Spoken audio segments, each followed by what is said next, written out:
Bugün aramızda yabancı konuklarımız da var. Bu vesileyle I would like to say welcome to all to Turkey, Istanbul once again. And I would like to invite Miss Gloria Guevara Manzo, Dünya Seyahat ve Turizm Konseyi Başkanı ve CEO'su bugün aramızda. Alkışlarla kendisini. I would like to invite her to the stage, please. We would like to hear you. Thank you for coming. Thank you for your participation. Thank you very much. Thank you. Thank you, thank you. What an honor. Thank you. Thank you very much. Thank you, thank you. Good morning, Your Excellency Minister. What a pleasure to see you. Thank you for this wonderful partnership with the private sector and for hosting us. My friend Oya, thank you for the invitation. Governor, Deputy Prime Minister, Presidents, Excellencies, WTC members also that we have here. It is an honor for me to be here today, not only as the CEO of WTC, but I was sharing with the minister, as a former minister of my own country, Mexico, we always used to look at Turkey and what wonderful examples of and implementations you guys were doing here. So probably you don't know this, but the world is always watching what you're doing and the initiatives that you're implementing. I wanted to share with you who we are, for the ones that they don't know WTC. There are two organizations, global organizations in the world. UN Tourism represents the governments, 150 governments from around the world. We represent the global private sector, around 200 CEOs from around the world. 30% of our CEOs are in America, 30% in Europe, 30% in Asia. So it's a very global organization. This was created over 35 years ago to speak with one voice on behalf of the global private sector. These are some of our members, and currently our chairman, Manfredi, he's Italian, and as you will see there, we were in Italy last year in our wonderful summit in Rome. And by the way, we have here, of course, also the CEO of Enit, that it was our host. Our board is very global. The board or operating committee has 17 CEOs from all over the world. We have one of our board members here, our vice chair for SMEs, Andrea. But basically, we represent airlines, hotels, cruises, as you will see, from Asia to America, from all over the world. And they lead our organization, as I mentioned, with all geographies. And of course, we're very proud also to have some members here in Turkey in this very important market. These are our members also, that they are the voice from Turkey to our organization that is helping us to shape the agenda. Why is so important to speak with one voice? It's very important because of the public and private collaboration is the only way to unlock potential and to grow. Our vision is to have this long-term sustainable growth, and we have been asking our members from all over the world, what is keeping them up at night? How they decide to make investments in Turkey versus Saudi versus Mexico. Why do they care? And I'll cover some of those needs, but basically, we talk about enabling seamless. How can we make sure that travel is easy from point A to point B? How do we make sure that it's future-proof growth? And how do we make sure that it's long-term sustainable? And of course, we have some enablers, and I know later you will talk about AI, policies, and the digital agenda, of course. Now, let me tell you about globally. I was talking to the minister before, and he had a very good point. We are living in a very complicated world.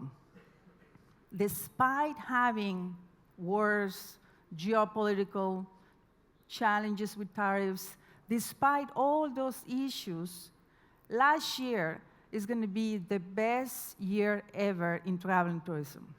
The best. Why is that? Because the economy is going to grow 3% average, and travel and tourism is going to be growing 7.7.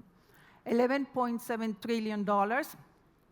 That sounds like a lot, and I like comparisons. If we were a country, if travel and tourism was a country, we would be the third largest country in the world.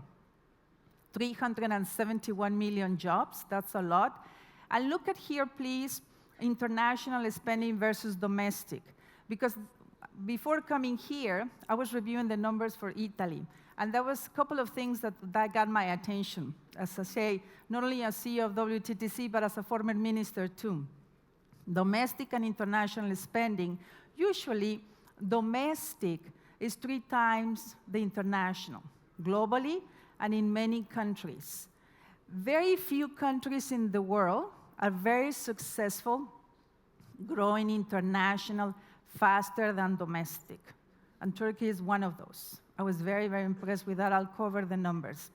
So 10% for every $10 that are produced globally, 1 is the contribution from travel and tourism. But the most important, if you look at all the jobs that they were created in the last 5 years, all the jobs in all the industries, healthcare, manufacturing, finance, 1 of every 3 jobs, 1 of every 3 was thanks to travel and tourism globally. So thanks to the work that you all do here, and thanks to the work of all the leaders of travel and tourism and all the SMEs, 1 of every 3 jobs, which is very important. Now let's look at Turkey. Our numbers might be different than the local numbers because we measure direct, indirect, and induced. So we can understand the total picture. And we quantify 185 countries from around the world in the same way so that we can compare apples to apples, so that we can understand the policies that they're implementing, that they drive investment and they drive growth. I was very impressed with the numbers here, Minister, and I have to tell you, you're doing a wonderful job with all the people here, and as Oya mentioned that, and I'm speaking as a former minister and a CEO of Wttc, we're watching what you're doing, and we're trying to understand what is happening here, because these numbers are very good. 160 billion, the contribution. Now look at the international spending. I say that there were 2 numbers that got my attention.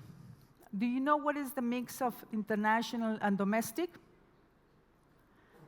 Very, very interesting. 65% of the contribution is international. That's fantastic. That speaks about the diversification, the great job that you're doing here. What basically is saying that you're capturing bigger spend from international than domestic. Just few countries in the world have been able to do that. Spain is one of those. But you're doing a better job than Spain because your share is bigger.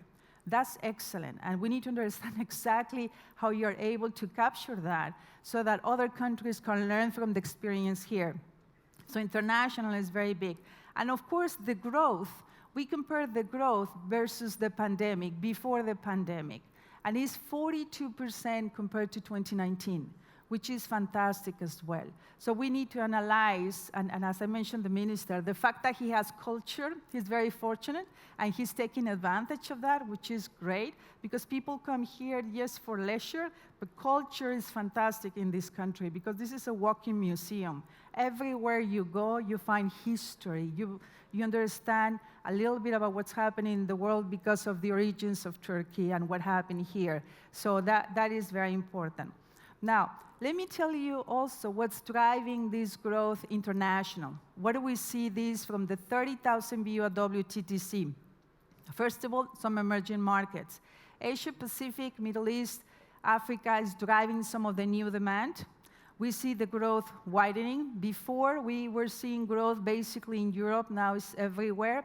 Domestic, as I mentioned, is very important for many markets.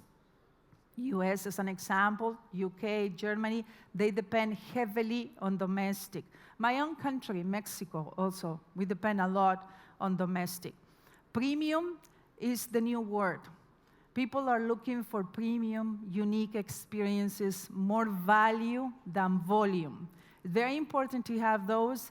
The value is very important, greater spend.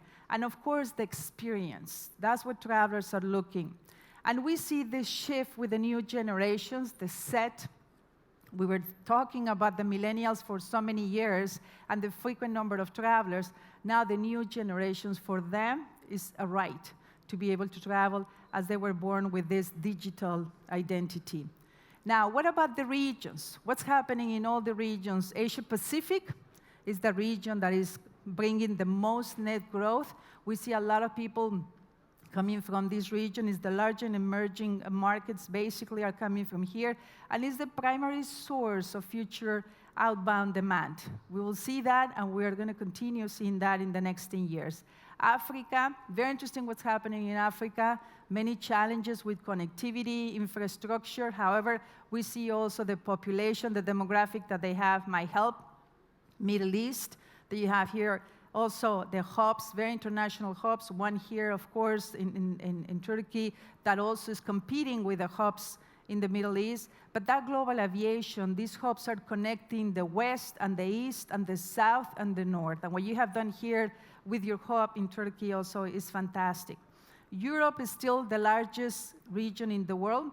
50% of the international arrivals last year went to Europe or came to Europe. And that's the focus on value and longer stays and premium. And of course, Americas is a big region. But as I said before, unfortunately, one of the countries in America is not growing as fast as the others, and that's impacting. But they depend a lot on domestic. Now, what are the opportunities and the risk for the next 10 years? Where do we see that? Today, 1 of every 10 jobs in the world depend on travel and tourism, and 1 in 3 new jobs. By 2030, it's going to be 1 of every 9 jobs depending on travel and tourism. We believe we're going to be reaching $15 trillion as the annual contribution, and we are going to see more travelers in the next 5, 6 years that we have seen in the last 50 years. Listen to this, more travelers that we have seen in the last 50 years. The question is, what are you all going to do? What are we all going to do to capture some of the share? What kind of travelers do you want to come to your country? What are you doing to capture that share? And as Oya mentioned, this is not a competition. We complement each other. Travelers from long haul, they like multi-destination. The question is, how do we work together? And we have identified some challenges, like the borders, the visas, is still a problem. The workforce, Wttc conducted a research. We estimated that 91 million jobs are going to be created in the next 10 years. But guess what? We have a problem, because 43 million, we're not going to be able to fill those jobs. Why is that? We have a challenge with the youth, that they don't want to come and work for our sector. We have a challenge with new talent. We have to work together, the public and private sector, so that we can avoid this issue. Of course, infrastructure, climate, and destinations also having an impact locally. We asked all of our leaders from around the world, as I said before, what is keeping them up at night? And they came back with this. They say, basically, we need to work on seamless. Why do we still have to wait 1 hour, 45 minutes in an immigration line in an airport? Why we don't use biometrics? How can we have digital identities?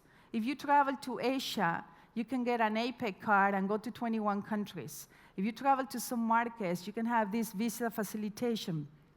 People are investing in infrastructure. Here in Turkey is an interesting example of what you have done here with the airport. But we need to do more. How can we have regional visas? How can we make it easier? Why do I have to go to a hotel and provide all the information that I provided to the airline already?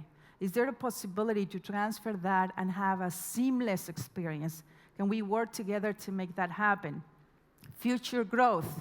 The workforce that I mentioned, crisis, as His Excellency the Minister mentioned, we are living in a world with crisis every day and everywhere. Every single crisis impacts our sector. Should we prepare? What do we do? How can we make sure that we're ready for the next pandemic? Because that's going to come for sure. Have we learned from COVID? So we need to be crisis ready. We need to look at the policies. I mentioned before, there are some great things implemented here that I would like to understand and document those policies and share those with the world. And similar, whatever Saudi is doing, I spent 3 years in Saudi working with the minister and the team, defining some policies. It will be fantastic to share it also with you and everyone what's working and what's not working in other markets as well. And then, of course, the long-term stewardship that has to do with this climate. How do we learn from mature destinations that they are experiencing overcrowding, for instance, so that we don't have that in the future and we have community-first destinations? At the end of the day, it boils down to working together. public and private collaboration. And I really celebrate having here exactly that, the public and private sector together. This is the only way to unlock investments, to unlock travel to the fullest of the potential for the people, the places, and the planet. Thank you for having us. Oh yeah, please count WTC as your best ally. We're here to help you. We're here to bring more investments to the country. We're here to collaborate with all of you so that we can continue with the successful experience that you're offering. Thank you.